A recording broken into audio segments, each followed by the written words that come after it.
we're doing a special episode of the Good Bad Movie Showdown. So, given the state of the world, pandemic, we are in. We are all social distancing or physical distancing. I mean, movies are still bad and they still got to be seen. And we can't let something like a world pandemic get in the way of that. Well, here, check this out. My camera came with these stupid settings. Watch this. Just need to. Oh, you got one of those analog cameras, right? Nice. Nice. What's that filter called? Called Duck. I just saw two bills on the screen at the same time. That was impressive. Oh, this is a hideous filter. What is this called? Yeah, put the old one on. My glasses were still in the duck. There we go. I hate when that happens. Yeah. How often do you get to say that? Yeah. So, let's talk about this show, huh? How does it going to work? Showdown. Let's yeah, do this is a special. And so for this special, we decided to do a special theme, which we chose as pandemic. But the different thing is that we're each going to pitch a movie. So, and then we'll do some behind the scenes voting, and we'll pick two movies and we'll watch those two, and we'll do a normal showdown. Ryan, how about you start this out? All right. So my movie selection for this pandemic theme is Panman. Oh, nice. Yes, Panman. Panman. Panman. I'm not going to even. This is a movie I saw, and I didn't need anything more than the name and the cover to decide it for it.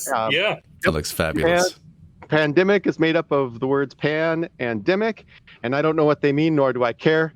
Pan Man. Panman is a demon chef with a recipe for murder. Yep. There's a whole bunch of description after that, but I don't care.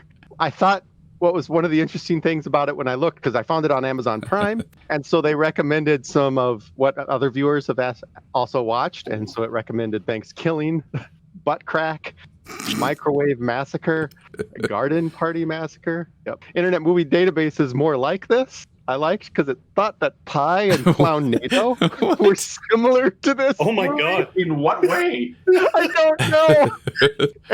and Sharknado and Thanksgiving. I don't know why Pie is there. I really don't. I can't understand why Pie would be like this movie, but it makes me want to watch it. Maybe it's because it's pie and pans. I don't know. Yeah. So the other thing I did is I ran it through my algorithm. So this is what the distribution of its ratings look like.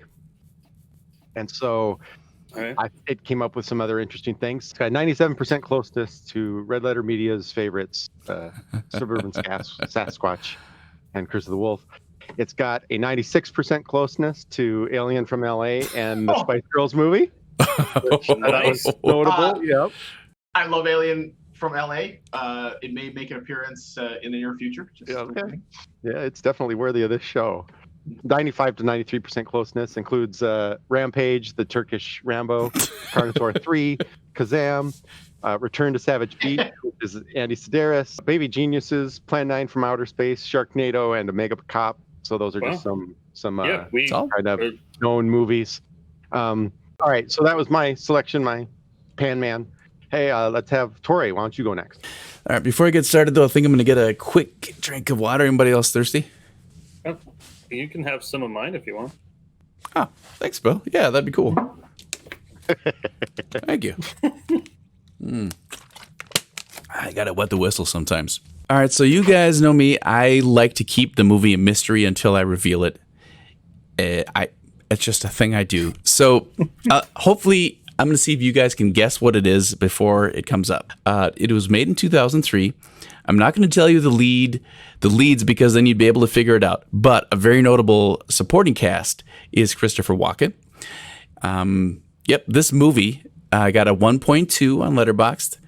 IMDb gave it a 2.5. Well, the folks on IMDb. And Rotten Tomatoes critic score was a big fat 6%. So, you know you're dealing with good stuff here. So the synopsis of this movie is essentially you got a gangsta, and the gangsta is assigned to watch the mentally handicapped brother.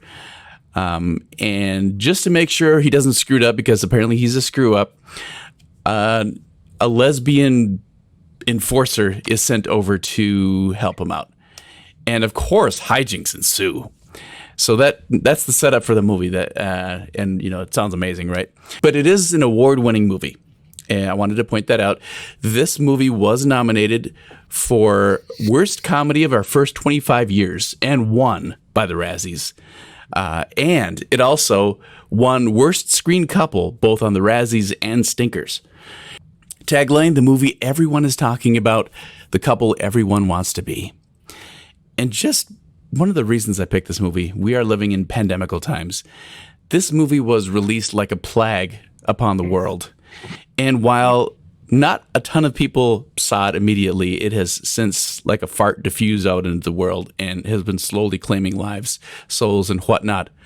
Also, Irma Gigli is the director emeritus of the IMM Center for Immunology and Autoimmune Diseases. And I thought, wow, that's a great segue.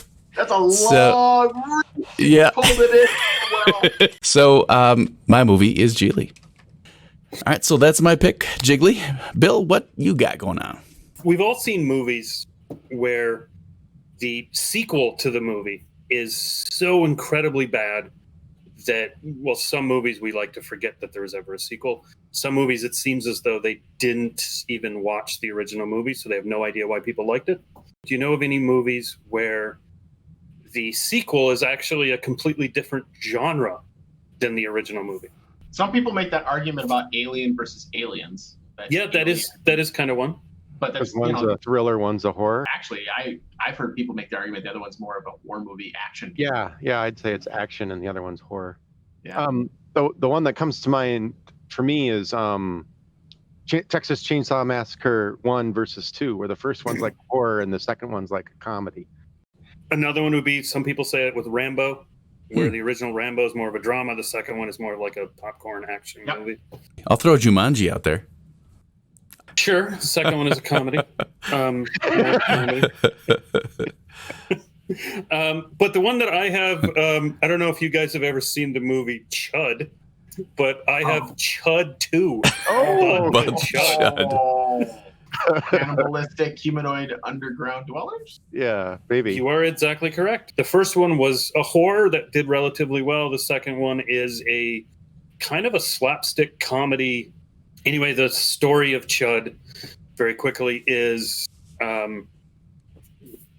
bringing it back to like the COVID pandemic. A lot of people, conspiracy-wise, think that it was created in a Chinese lab. The movie? No. It may have been. That's awesome. No, the virus was created in a Chinese lab.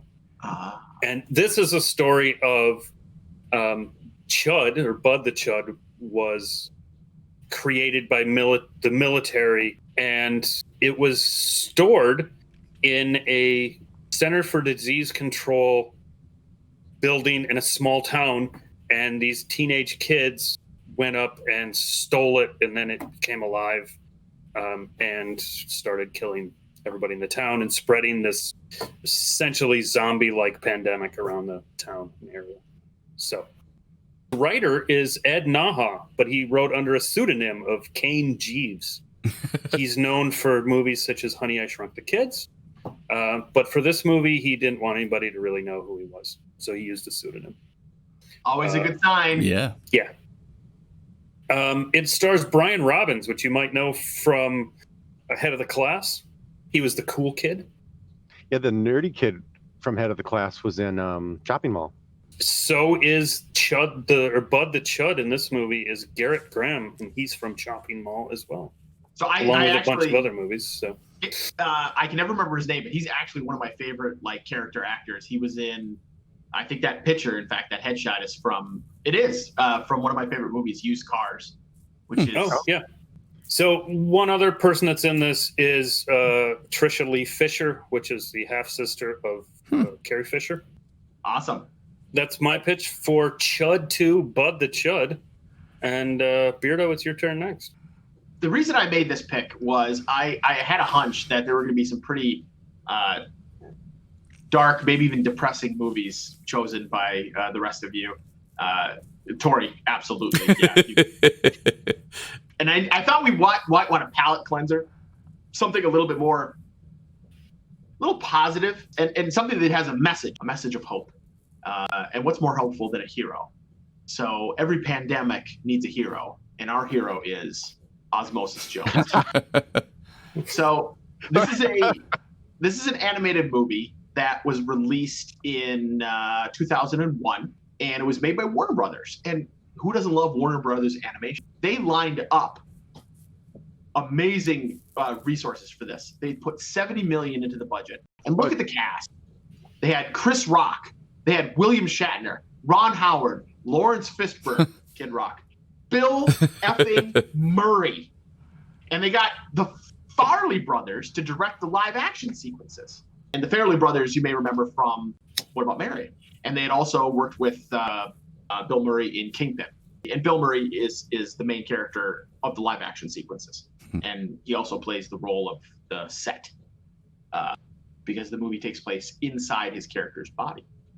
Unfortunately, things didn't go as planned, and it bombed. It only grossed $13.5 million at the end of the day.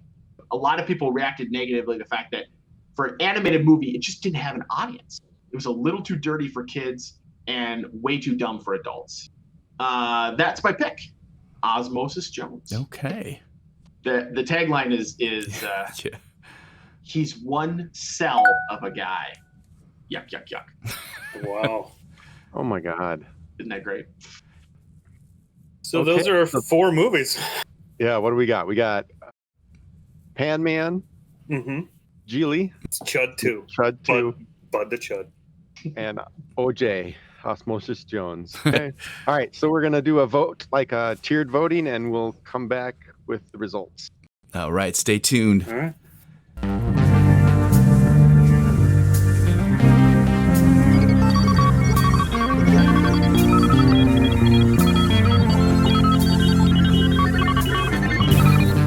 And our winners are Panman versus Osmosis Jones. Which would be the worst celebrity death match ever. No, I think it'd be worse if Gigli was in it. All right, let's watch this. All right. All right.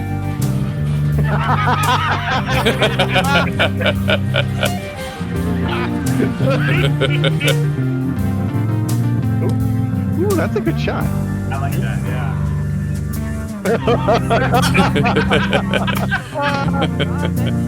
Oh, that's dumb. All right. Well, since we watched Panman first, Yeah. so Beardo, you tell us what happened in Panman.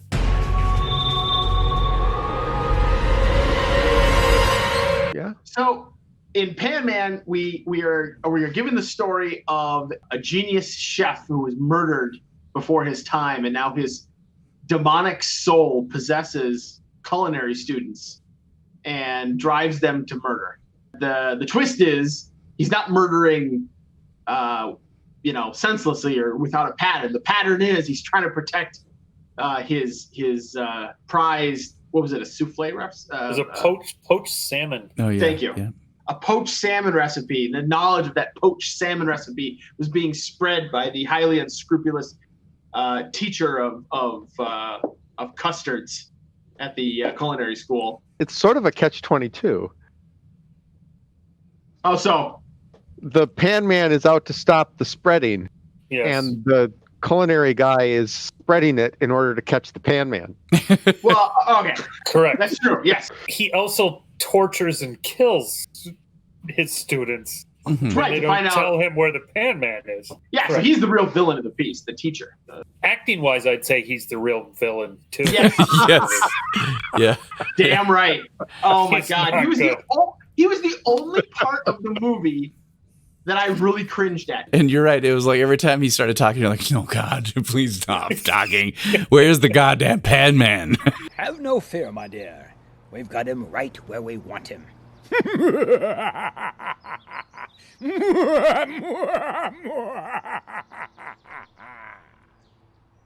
Wow, you're really good at that.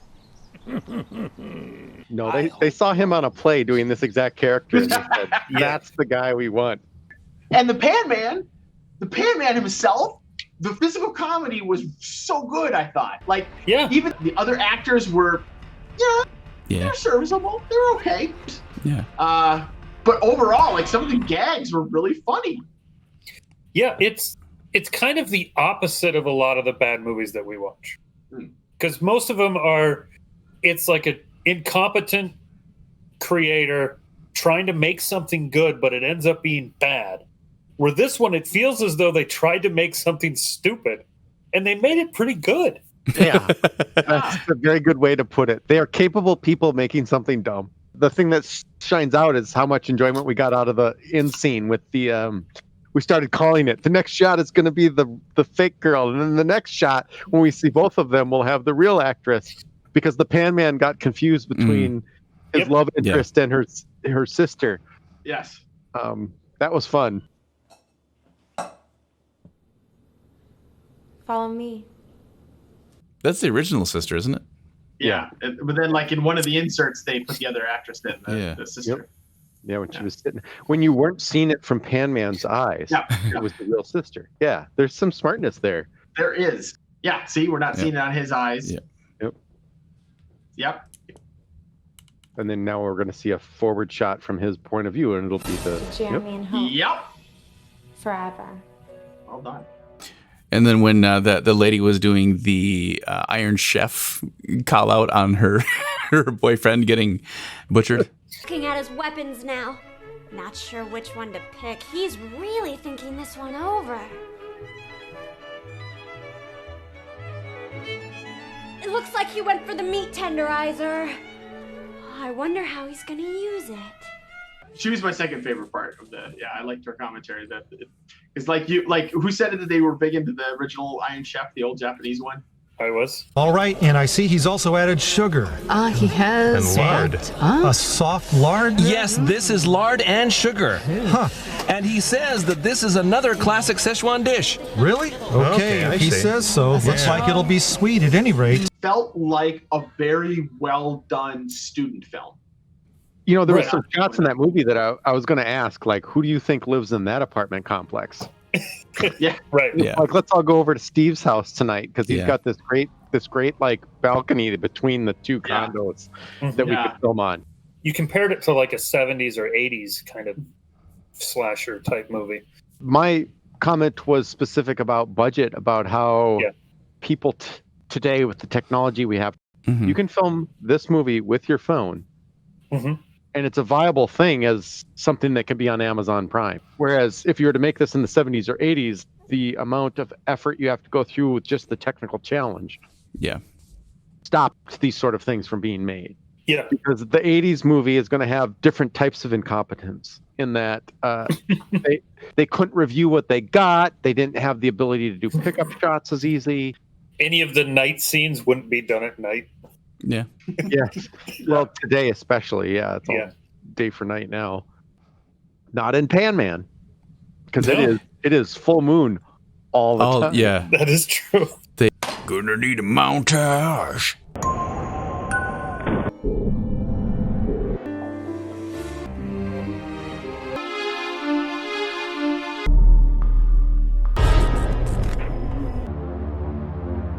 It takes place in a parallel universe where not only is it a full moon, every night of the year, but you can see through, stainless steel like it's transparent. Yeah. That's true. Yeah. Also, hats off to the actor for doing so much wandering around with a big old pot on his head. And he's pothead. He is not Panman. Yeah. Jeez. Boy, I hope these kids are going to make it. They're beautiful. Such a cute couple. You really hope this one pans out, huh? Like, he's obviously wearing a pot on his head, right? Correct. Can you call that a pan? It's a pot, right? I'm pretty sure it's a pot. But he used pots all the time. Yes. No, I think that was a pan needs to be shallow. You wouldn't cook pancakes in that pot. No, not the one on his head, but he had a but the one he carried around is still like a little pasta pot. Inch height is the cutoff between a pot and a pan. Question. I feel like, because it's a wok a pan. So a quick internet search doesn't really make it clear. There's other places that say that it depends on how you use it. Like chefs will say that pots are for boiling water, for liquids, pans are for frying things. Wow, so that's actually deep. That's a philosophical point. Oh, the same object could be a pot 1 hour and a pan the next. Exactly, yeah. It's like the difference between a murder weapon and a hammer. Yeah, well, one you can pick up, and the other one you can't touch this. So that's kind of how that's going to work. Is that a segue? I don't think we're ready to movies yet, but it's, All right. Let's talk about some good scenes out of this movie. Then let's start somewhat chronological with the intro. You can tell by the lighting right away. This is going to be a bad movie. Yeah. And they get killed like in the first. I mean, okay, so it's a slasher movie. All right, that's the format. Yeah. It's a slasher. No, hold on. They get mugged by like the worst actor of the bunch. That's like, smoking in the dark. What? Can a guy enjoy his smoke anymore? Let's get out of here, Agnes. It's like an excellent intro because he murders the guy by throwing a pan, saves the purse, gives it to the girl. She's like, "Ooh, you're Panman." Oh my god. I can't believe you just did that. Wow, Panman. You're real. And then it's like the best flash forward of a future that starts out really great with the swinging around. It's like the first 10 minutes of Up. Well, the first 10 minutes of Up, they go through their entire life together. And he does that. He goes through his entire life together with her and then finds out he hates her. What happened? They get into one little fight over a dirty glass or something. Mm-hmm. Yeah, he spilled some milk. Yeah. Oops. But yeah, the girl who failed shouldn't be murdered. She doesn't know, right? She obviously doesn't know his secret formula. And then later, Muscle Guy, who continuously reminds you throughout the film that he doesn't know how to cook stuff. And these are only the future super chefs of America. I ain't no fucking chef. So Panman is not adhering to his code. No. Yeah, he blatantly kills that Muscle Guy. But was it because that guy was actively trying to stop the Panman? But okay, killing people. I'll give you this as an argument, sure, maybe. But then why, when you get in a fight with the Panman, do you just shove him out your front door and shut the door? It's a terrible move. Confused by too. Especially when like one of the cornerstones of your character is how you're bragging about how you're just gonna pop the gun, flex the guns and pop his head off. There, you don't need no knife. I don't need any pesto to kill a bitch. Not when you're selling tickets to the gun show. I'll just put his head right there, flex, pop that bitch's head clean the fuck off.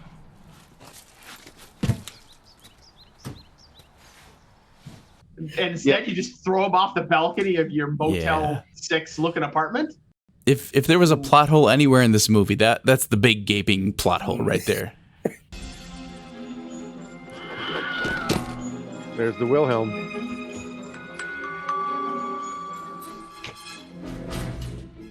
Really? He's a murderer and you just throw him outside and then think you're done?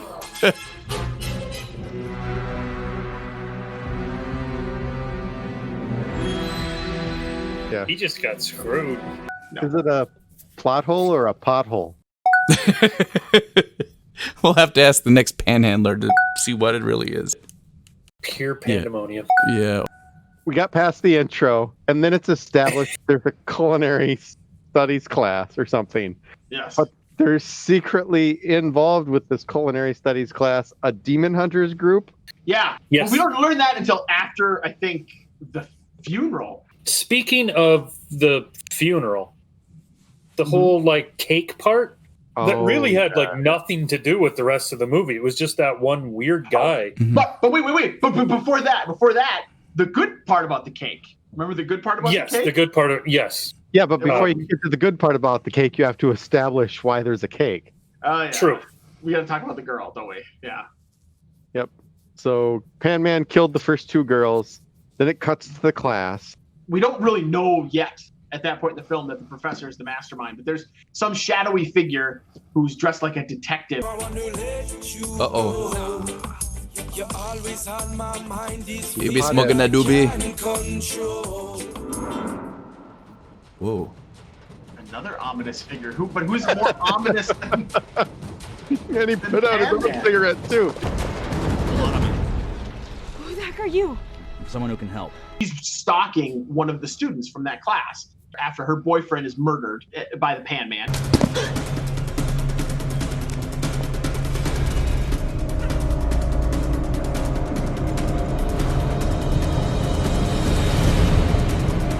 But Panman lets her live. This leads to the shadowy figure saying, I want you to make Panman fall in love with you. It isn't until a little bit later you find out that that guy is the son of the professor. Pop, I think this is going to end badly again. It's going exactly according to plan. So the girl is set up to be the honey trap, to bait the Panman, to catch him. And then it goes too well because the Panman hears her talking on the phone to the shadowy figure about their plans, but he doesn't hear. He hears the first part about the plan, and then he leaves, and he doesn't get to hear the very important next line. That's not enough. Because I love him. It's too bad because she likes the strong silent types, and it would have worked out really well. Obviously.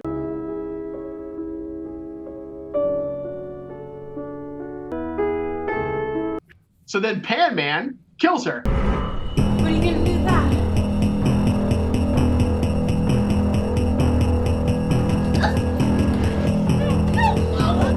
The next following scene is the funeral, and they've got one of those cakes with printing on the cake of her, and then the next scene is somebody slicing the cake right above her neck. But then Bill, then the cake part that you were talking about. Yeah. Well, then that was when the guy that was speaking in front of everybody, he baked her ashes into the cake, and then everybody threw up. When I baked the cake, I put Hope's ashes in that cake. A non-consensual cannibalism. I thought you all knew that. Except for the big muscle guy, who because he didn't eat the cake. He doesn't eat cake. Do I look like I eat cake? Oh yeah, well, the names. So the girl who died, her name is Hope. Her character's name is Hope. We gather in remembrance of Hope to live. And now her sister, Justice, shows up. And what was the professor's name? Custard. I don't care. Hunter. Oh, yeah. He did call them Hunters. It is a very much Dr. Astronaut type of crew in this movie. That's why I kept saying, because they said the word Chase like so many times. I kept saying they really needed a character named Chase. Because they said, Justice, you just can't chase Hope. Sort of thing. And then the dumb stoner dude. I don't mean hope like in the person sense of the word. I mean hope like in the Obama sense of the word. Oh. So let's do the roster of Hunters. So you have the Professor Hunter, and you have the stuttering guy. Have you heard of Panman? His uncle, who definitely is not a culinary student. But we're culinary students too. Well, I ain't no lame ass student. And then you've got the kind of, I don't know, severe woman with the nose ring. So you're some kind of big thinker, are you? She probably thinks she's Socrates' granddaughter or something. And then finally the Keanu Reeves knockoff, or the dopey guy. She deserves a chance. What we're skipping here is Hunter explaining where the demon came from. Right. And the demon came from a over-demanding chef in Russia who apparently pissed off his work staff so much that they all murdered him. And that was a pretty good scene, the black and white scene. Yeah, where they killed putting him. pepper on him. Yeah, that was that, and how they get his head at the end was probably my favorite part.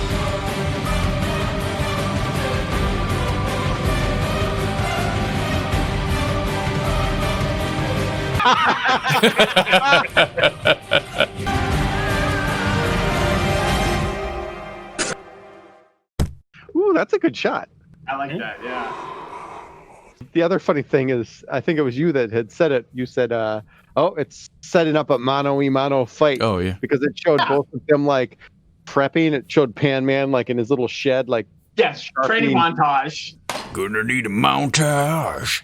Yep. Sharpening pans. And it showed Wrong Hat wearing investigator drawing pictures of pans with Yes. charcoal. Yeah. And then a picture of the Coliseum with Panman in front of it. Yep. And then he pointing a gun at it. Yeah. Yes. Bam, bam, bam, I'm viewing this picture. Bam, bam, bam. And then basically, and then the lead up to that is Panman just knocks on his freaking door and executes it when he opens it. Apparently, charcoal training just doesn't work. Just, damn it, that's my only skill. It's not going to help me at all now. Most of the time, we talk about things that the movie did wrong or was bad, and I thought most of the decisions they made throughout the movie were good. Except for the professor. Yes, the professor is kind of the only bad part, and it was just bad acting. Because she's useless to me, Dumbo. She's not a culinary student. But this film, to me, just wasn't nearly as incompetent as most of the bad movies that we watch. True. Yes, agreed. 100% agree. In terms of enjoyability, I'd put it right up there with Rambo for different reasons. So, all right, you guys know my thing about comedy. I feel that comedy, when you're trying to be funny on these cases, sometimes it doesn't work. Yeah. Right. It takes a delicate thing to make one where you're trying to be bad funny. It's the difference between laughing at and laughing with, in a way. Yes. Oh, very much so. You want to laugh with a movie like this, and they definitely made that work. Now, the other movie, on the other hand, it was competent in a lot of ways, except almost all of the humor. I shouldn't say almost all of it. A lot of the humor was really bad. Yeah. That was kind of, to me, the worst part of that movie was the really bad puns that were. I wish we could have kept the pun count. So, then let's talk about the next movie, which is Osmosis Jones. This was Grizz's pick. First thing I'm going to say is how well it matches that theme. The story of Osmosis Jones is a white blood cell is on the case for when his body's owner has ingested a very dangerous sickness. The voice of this white blood cell is Chris Rock. Yo, you see this badge? You see this gun? You see this gooey white sac is membranous around my personhood? Here we go again. Well, you're dealing with a white blood cell here. And the voice of the evil invading pathogen, so to speak, is Fishburne, Lawrence Fishburne, Mm-hmm. who is Thrax. Ebola? Let me tell you something about Ebola, baby. Ebola is a case of dandruff compared to me. Thrax is trying to make the body so sick that it dies, and Osmosis Jones' partner is a cold pill named Drexenol. Yeah. Yeah, I think so. Is voiced by Niles from Frasier. Attention, germs, you are surrounded. Surrounded. And yeah, so the whole movie is, for the most part, animated, which is good for the internals. And I like how you had staged it when you pitched it, is that Bill Murray provides the set. Yeah, no. So he works as a zookeeper, and he's interacting with his daughter for lunch and fights a monkey for his egg that he put mayo on. Yeah, his good point. internal body is where the animated bits happen, and then it cuts to live action bits with Bill Murray. So there were aspects of it that were really competent and were really good, and then someone pointed out that some of the backgrounds were very bleh, which actually did sort of feel like some Saturday morning cartoon backgrounds sometimes. Sometimes, yeah. But then some things were and then some things were amazingly violent.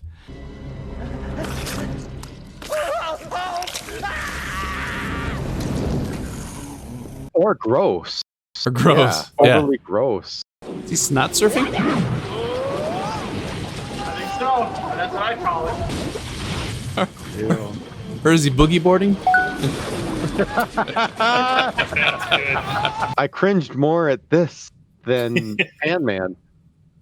Yeah, the vomit scene and the zit scene in particular. The zit scene. Oh, which just the zooming in on a zit that's pulsating. That drop looked pretty good. Please.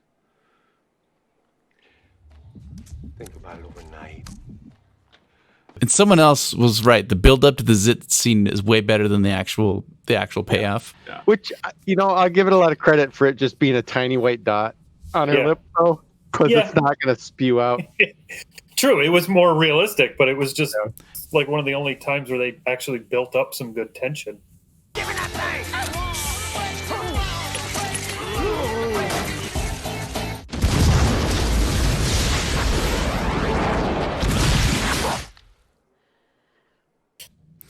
Now, for me, the best part of this movie was Lawrence Fishburne as the actor and William Shatner as the mayor. I thought they were by far the best. Competent actors, They were able to get a lot of acting done with their voices, like you want a good voice actor to do. By listening to what they were doing, that I was able to figure out what the appropriate approach to Thrax would be, what the appropriate kind of vocal place to be in. It's really, really a very, very interesting kind of process. An animated feature with other people would have been like doing a radio play. I never got to play with anybody else. Not now, Via. I have a body to run. It was always me thinking through somebody else's line. But you made it work. And I think the one part of this movie that I didn't like the most is, like, comparing it to Pixar movies. Pixar movies, you care about the characters. I didn't care at all about anybody in this movie the entire time. So, do you guys think that this is why Kid Rock stopped being important around 2000? No, I think that anybody that would have seen this would have potentially just not even known or cared that Kid Rock was in it. Treat me like the mayor, 'cause I'm the biggest player. Kid Rock murdered himself just by being Kid Rock. He was able to be a flash in the pan. Yeah. Oh. But everybody became immune to his charms. So, it's just what happens sometimes. We should explain some of our favorite-ish scenes. So I'm gonna start with at least the setup with Bill Murray is the father. He is the body of Frank, where all the stuff happens. And I gotta say, for me in this movie, Bill was very tepid. I was kind of disappointed by him. There was one part where to me, the true Bill Murray came out. Yeah. And those were his interactions with Molly Shannon. Molly Shannon, yeah. Like, he was so good that he couldn't help but, like, bring it up to her level. And I just have to tell you, your daughter, Shane, I am just absolutely crazy about her. She is a doll. Well, if you mean that, I'm going to keep her. There's a little bit of Bill Murray slipping out there. Yeah. Yeah. Molly Shannon said that the daughter wanted to go to the city and help people. Did she tell you that when she grows up, she wants to move to the city and help people? No kidding. You mean like a concierge or something? And then the other part was they were having their conversation in the hallway of the school, and she turns and sees the kids in the school like looking at her. Oh yeah. And I don't know if that part before she says that, she says, "What is it? I mean, what is it? What is it? What do you want?" I would never hold anything against a child. Yeah. And then she turns and just goes nuts, banging on the door. Shane has nothing to do with this. I would never hold anything against one of my students. All right, then. And it was, I don't know, very startling. I really liked that part. That was funny. Yeah, that could have been improv because the live action sequences of the movie were directed by the Farrelly brothers. So awesome. I would not be surprised if both Bill Murray and Molly Shannon improv the best parts of their performances. And they actually had some like chemistry together, like worked really well together. You're right. I didn't think David Hyde Pierce and Chris Rock worked well together at all. He came up with things left and right. A lot of the stuff that's in the movie is improvised. I'm probably ad-libbing about a good 30% of the stuff. One of the producers said to me afterwards, I understand why you picked him now, because he's the whitest white man I've ever met. I received my FDA certification in cold and flu studies, as well as a master's in multi-symptom relief. He really does go to Mozart concerts afterwards, and Chris really comes in with, Puff Daddy on his earphone. I thought from a buddy comedy standpoint, the chemistry is lost with cartoon. Because you're never in the same place, or rarely. But the voice I actors could imagine if you were to put if you were to put those people in real life, like in a cop car thing, I think it would work. Sure. Yeah. But like, Monsters Inc. is kind of a buddy comedy with those two. Yeah. And they actually work really well together. Billy Crystal and John Goodman. Yeah, you're right. They actually do in that. So they don't see your face on the camera? They just use your voice? Yes, Aunt Jerry, that's all. I could do that. One of the good scenes was that it's established that Bill Murray's daughter wants to go on a hike with him. This hike is with the school, and then it flashes back to when he had a bad experience with his daughter's teacher. Look at that guy!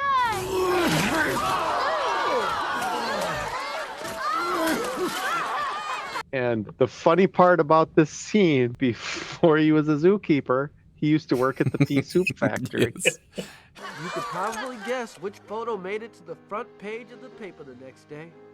Overnight, Frank became the town laughingstock. The photo got picked up and ran in every daily across the country. He even got fired from his job at the pea soup factory. But when I think about it in the animation, despite there being some pretty competent animation, there's not a lot of memorable stuff. No. Like scenes that I remember. Like I do remember the zit. Hi, what big zits he has. How does something like this happen? Like the zit was like a nightclub. That's true, it was pulsing. A seedy hotspot that all the underground had, all the bad germs were meeting there. I kind of like that, where they treated locations as true. Character. Like the stomach was like, a big airport with incoming and outbound traffic. Yeah, people are there were some clever parts. that Frank had eaten a whole bunch of animal crackers. Well, in lighter news, there was pandemonium in the stomach today as some new animal crackers arrived. They are adorable, aren't they? Yeah. Oh, yeah. Yeah. It's almost like this movie's too smart. I wouldn't really say that it is, but like a lot of the potentially really enjoyable things require you to think. It just like all these parts just never came together. It has a serious case of pancreatitis. Is that what you've been holding on to? You feel better now? I was trying to come up with like what could I say that has the word pan in it? Oh, pancreas. Yep, got it. There was a sperm reference. Yeah, which there was one. Yep, I missed it. I'm excited to see it. Yeah. Because you had said, what did it say? It said there was a statue of a sperm, and it said in honor of our founder. Oh yeah, that's pretty good. That's the sort of like subtle humor I love to see in a movie like this. It's something that you can enjoy and catch or not catch because it's not pertinent, but it adds meta to it. It adds stuff to it. And I feel like this movie is full of it. Like you could watch it again if you cared to. But I don't know exactly why it doesn't work. Why doesn't it work? Gonna need a montage. Nice. Jeez. You up Spit Creek without a paddle. Me and my girlfriend are going down to the kidneys to see the stones. Where I graduated Phi Beta capsule. When you grow up on the wrong side of the digestive tract, you don't got no money for no fancy school. Well, part of it is you knew from the very beginning what was going to happen. You have this cop that's not, that's kind of looked down upon or whatever, and you have this virus coming in. It's going to come down to the end in a big showdown where he beats him. And there was nothing else. It's kind of cliche screenwriter thing, but there was nothing else that character learned throughout the entire thing. That's true. He had his one goal. He made his one goal. That's it. Whatever.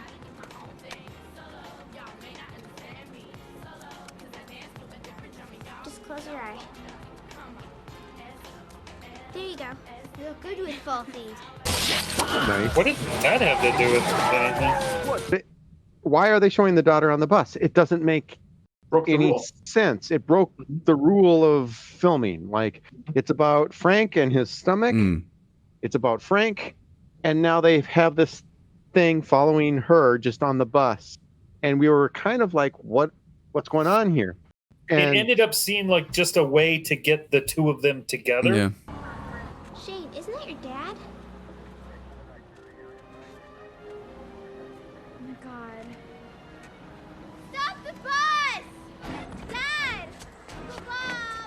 Whoa, that was a fast bus stop. I became sort of excited about the idea that her fake eyelashes would become part of the story. Where'd they land?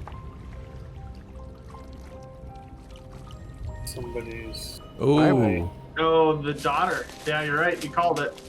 Do you think maybe they couldn't do a good job with the eyelashes, so they had to make her put on fake eyelashes? That's awesome if they did do that. That's great. Yeah. Oh, no. That's the way to solve it.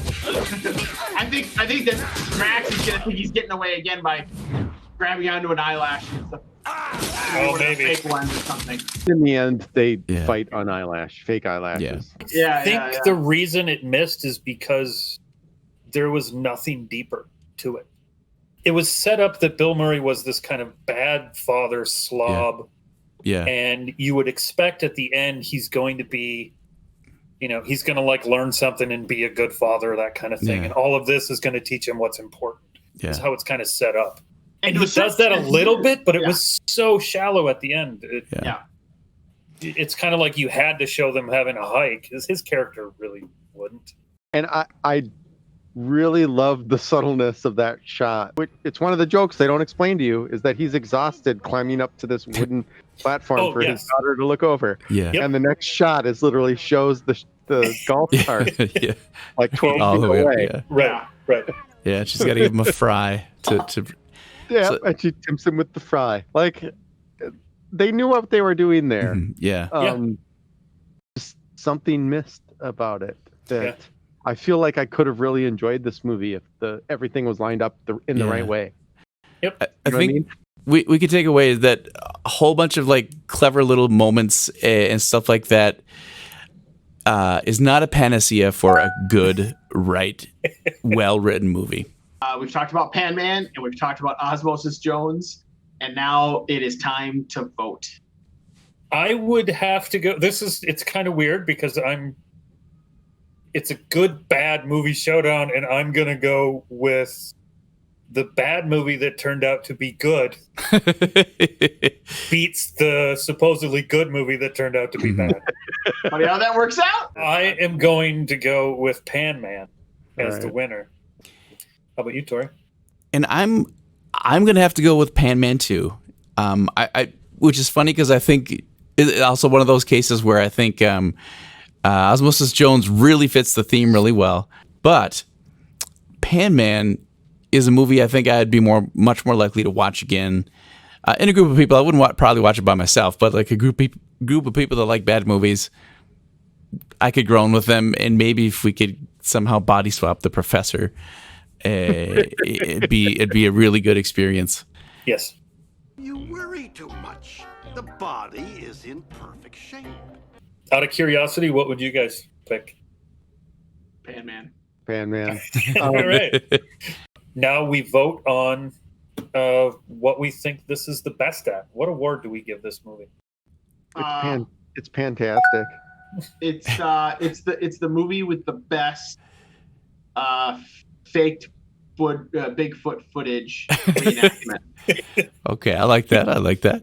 Oh my gosh, it's funny because I was just thinking because I swear there's a movie where Will Ferrell does that. Was he doing that in Elf at all? Was he? Because he seems to walk like that in Elf, but maybe I'm thinking of something completely different.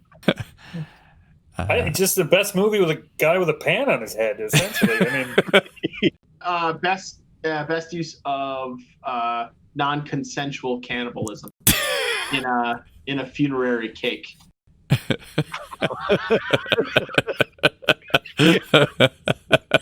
certainly says what that scene is. In as few words as possible. Then a funeral at a culinary arts. Yeah, at a culinary arts college. Yeah. It's a book of text. I kind of like that idea, actually. So it's definitely in the vein of what the vein, get it? Yeah, I like it. Yeah. In the vein of the joke. Best involuntary cannibalism via funerary cake at a culinary college, seen in a movie about a serial killer with a pan on his head. Fantastic. Well, folks, thanks for getting together, watching some really bad movies, and hopefully we can make a hard pan out of this and get back into health. So Yeah, thanks for watching, everybody. Yeah. How do we end this? All right. How do we end this? Okay. I'll go end it right now. Okay. Let's go. Bill? That works.